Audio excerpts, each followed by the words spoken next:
जय श्री कृष्ण भक्तों, श्रीमद् भगवद गीता अध्याय 4 श्लोक 32। एवं बहुविधा यज्ञा वितता ब्रह्मणो मुखे कर्मजान विद्धितान सर्वान् एवं ज्ञात्वा विमोच्यसे। भगवान कृष्ण अर्जुन से कहते हैं कि मैंने जो तुम्हें ये 12 यज्ञ बताए हैं, इसी प्रकार के और भी बहुत से यज्ञ वेदों में ब्रह्मा जी के द्वारा विस्तार से बताए गए हैं। ये सभी कर्मजन्य हैं, अर्थात ये शरीर, वाणी और मन के द्वारा संपन्न होते हैं। आत्मा से इनका कोई संबंध नहीं है। इस प्रकार इनके तत्व को जानकर तुम कर्म के बंधन से मुक्त हो जाओगे, तुम्हें मोक्ष की प्राप्ति हो जाएगी। भगवान कृष्ण अर्जुन से कर्म के तत्व को जानकर यज्ञ रूप में अपने कर्तव्य कर्मों का पालन करने की महिमा का वर्णन कर रहे हैं।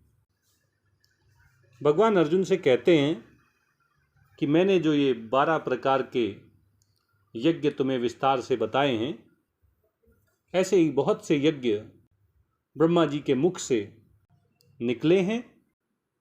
उनका वेदों में विस्तार से वर्णन किया गया है।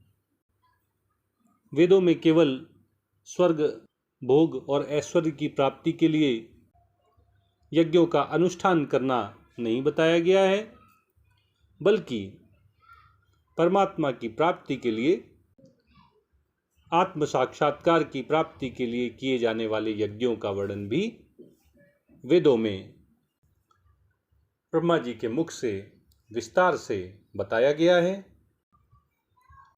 भगवान कहते हैं कि ये सभी यज्ञ कर्मजन्य हैं, अर्थात ये सभी यज्ञ कर्मों के द्वारा, क्रियाओं के द्वारा संपन्न किए जाते हैं। ये सभी कर्म मनसा वाचा कर्मणा संपन्न होते हैं। इन यज्ञों को मनुष्य अपने शरीर से, अपनी वाणी से, अपने मन से संपन्न करता है। और इनको संपन्न करने से क्या लाभ प्राप्त होता है, इसका वर्णन करते हुए भगवान अर्जुन से कहते हैं कि जो व्यक्ति यज्ञ के तत्व को जान लेता है, जिसे ज्ञान हो जाता है कि यज्ञों का उद्देश्य भगवान विष्णु को प्रसन्न करना है, परमात्मा की प्राप्ति ही यज्ञों का मुख्य लक्ष्य है, ऐसा व्यक्ति कर्मों के बंधन से मुक्त हो जाता है। जब मनुष्य अपने स्वार्थ की पूर्ति के लिए, इंद्रिय तृप्ति की इच्छा से अपनी कामनाओं को, अपनी वासनाओं को पूरा करने के लिए कर्म करता है और अपने कर्मों के फल भोगना चाहता है, तो वह कर्मों के बंधन में बंध जाता है। वह जन्म मरण के चक्र में घूमता रहता है।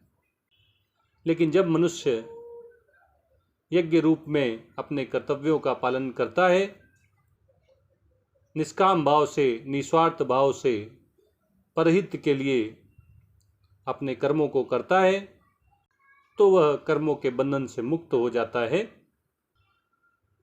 वह जन्म मरण रूपी भवसागर को पार कर जाता है। अपने सभी पापों से मुक्त होकर, कर्मों के बंधन से मुक्त होकर वह मोक्ष को प्राप्त हो जाता है।